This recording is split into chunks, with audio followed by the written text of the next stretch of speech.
અમદાવાદની ભગવતી સ્કૂલમાં ધોરણ 9 થી 12ની માન્યતા રદ કરવામાં આવી છે। શૈક્ષણિક અને વહીવટી ગેરરીતિઓને લઈને આ નિર્ણય લેવાયો છે। શાળાના 1000 જેટલા વિદ્યાર્થીઓને અન્ય સ્કૂલોમાં ટ્રાન્સફર કરાશે।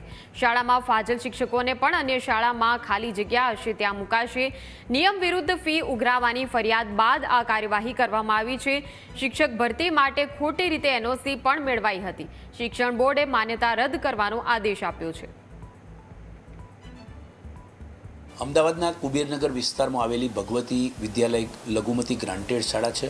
આમાં છેલ્લા ઘણા સમય પહેલાં 17, 18, 19 અને 20 આ વર્ગો જ્યારે ચાલતા હતા ગ્રાન્ટેડ, ત્યારે એમના રિપીટર વિદ્યાર્થીઓને શાળામાં વધુ પ્રવેશ આપી, નક્કી કરેલા નિયમને તોડી વધુ વિદ્યાર્થીઓનો પ્રવેશ આપી અને શિક્ષકોની ભરતી જે તે સમયે એનઓસી ડીઓમાંથી લઈ અને કરવામાં આવેલી છે તે પ્રકારના તેમની સામે થયેલા જે આક્ષેપો છે એમાં જે તપાસ રિપોર્ટ આવ્યો છે તેને સમર્થન મળ્યું, જેને ધ્યાને લઈ ગુજરાત માધ્યમિક અને ઉચ્ચતર માધ્યમિક શિક્ષણ બોર્ડની કારોબારી સમિતિ દ્વારા ભગવતી વિદ્યાલયનો જે છે એ માન્યતા રદ કરવા બાબતનો નિર્ણય લેવામાં આવેલો છે।